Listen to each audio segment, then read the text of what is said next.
Magandang araw mga kapolitika at welcome back dito sa ating YouTube channel.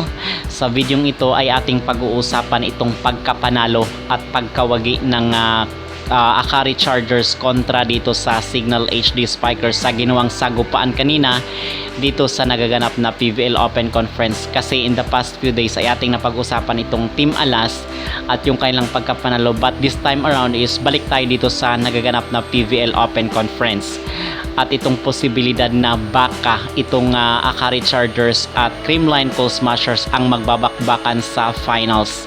At atin yung pag-uusapan itong Creamline bilang isang consistent na team.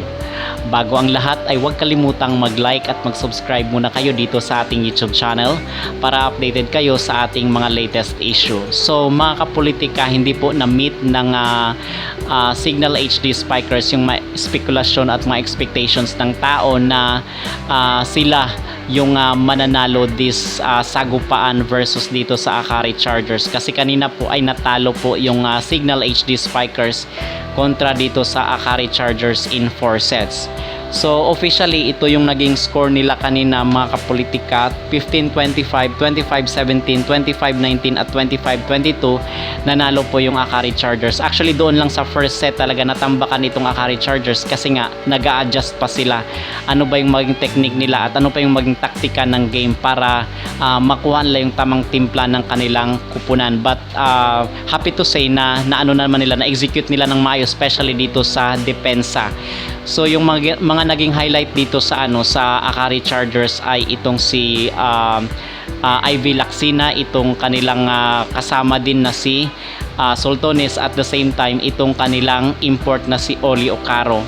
But gusto ko rin i-mention din pala yung matinding depensa talaga ng ng Akari Chargers, kasi when it comes to offense is andito naman na yung kanilang import, at the same time itong kasi grabe rin ang improvement ni Ivy Lacsina, kung saan is na-notice nga rin nung ibang mga nag-comment doon sa sa live section. And at the same time itong kanilang import, kasi once maalagaan yung kanilang depensa is yung opensa, bahala na dito yung kanilang import na si Oli Ocaro. Actually siya nga yung nagtapos ng game dito sa naganap na sagupaan versus dito sa Signal HD Spikers.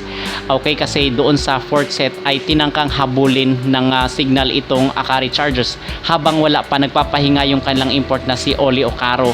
So nung nagpahinga ng pinaupo nung coach, kasi sobrang laki na ng lamang, mga 6 or 5 yung lamang ng Akari Chargers, ay pinaupo itong si Oli Ocaro. But hindi nga kakayanin talaga din ng mga local players na sila lang, kasi nahahabol sila ng Signal. So kung kaya ay pinasok uli itong si Oli Ocaro para tapusin na nga yung laro. At nangyari nga naman na kung saan is na ipanalo ng Akari Chargers yung laro in 4 sets. Okay, so yung mga naging highlight sila Sultones at itong libero, na kung saan is nahirapan nga rin itong si MJ Perez. Itong import ng Signal HD Spikers ay nahirapan dito sa mga digs ng Akari Chargers. So far yun ang naging highlight dito sa naging laro ng Akari Chargers. Napunta naman tayo dito mga kapolitika sa Signal HD Spikers, kasi nakikita nga natin dito na malaki talaga yung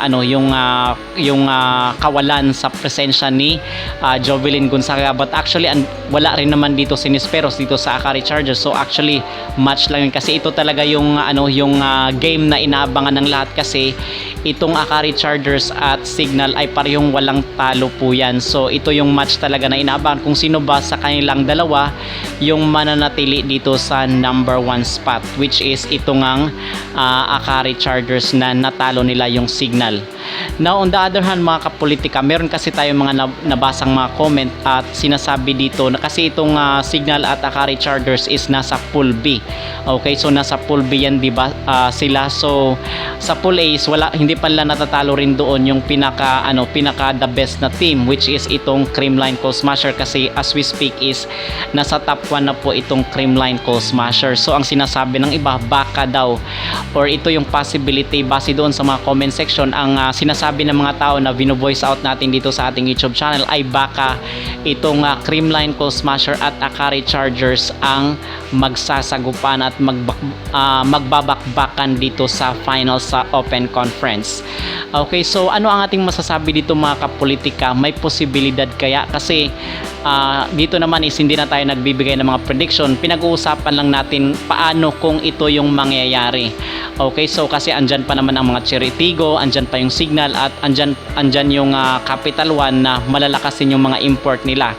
And at the same time yung PLDT. So hindi rin natin pwedeng ismulin yung mga teams na yon, liban na lang kung magkakaroon ng twist. But ngayon ang so far ang number 1 sa sa Pool B ay itong Akari at ang number 1 sa Pool A is itong Creamline. So ang mangyayari niyan sa next round is itong bottom 3 sa Pool A ay kakalabanin yung top 3 dito sa Pool B, parang magkakaroon ng cross match dito sa susunod na round.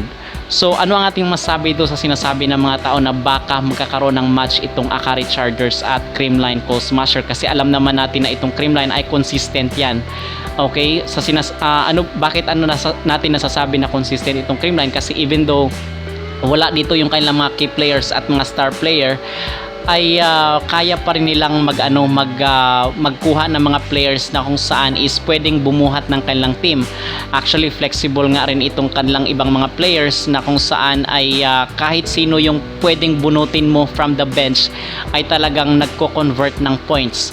So ito yung sinasabi natin na consistent sila, na kinakaya nila kahit under pressure yung kanilang team. Kasi in the past previous videos natin ay sinasabi doon na grabe yung pressure dito sa Creamline kung paano ba nila mapapanatili yung kanilang championship royalty dito sa PVL sa ating bansa, which is sa tingin naman natin mga kapolitika ay nagagampanan naman ng Creamline. At grabe talaga yung pag-workout nila at yung mga adjustment na ginagawa nila kahit pa daming nang babash sa kanila. So ito yung sinasabi natin na may posibilidad na itong kasi dito nakikita natin parang match sila ng ng Akari Chargers, most especially na itong Akari is wala pang talo din yan. And itong Akari Chargers ay yan na sila yung grabe na din yung improvement ng depensa nila. So ito din yung dapat na paghandaan ng Creamline Cold Smasher sa possibility na baka sila yung magkakasagupan. But again mga kapolitika, wag din nating na munang ismulin yung mga mga malalakas na team na nasa number 2 at sa number 3, kasi baka magkakaroon din ng twist dito sa nagaganap na PVL Open Conference. Okay, ang gagawin lang talaga ng Creamline dito ay kasi doon sa laro nila sa PLDT is although nanalo yung PLDT but 5th set din yun. Okay, so nasa adjustment period pa yung kailang import, at the same time yung ibang mga players. Okay, so mga kapolitika, yun lamang naman ang ating update dito sa nagaganap na PVL Open Conference. Kasi nakikita natin na talagang maging exciting itong maging laro ng Creamline Cold Smasher versus dito sa Akari Chargers if ever na sila nga yung matitira dito sa finals. So ito yung ating aabangan sa mga susunod na laro at sa susunod na mga sagupaan. So mga kapolitika, ano ang yung masasabi dito na may possibility na magkakalaban at magkakasagupaan itong Akari Chargers versus dito sa Creamline Cold Smasher? Mag-comment down below at huwag kalimutang mag-like at mag-subscribe muna kayo para updated kayo dito sa ating mga latest issue.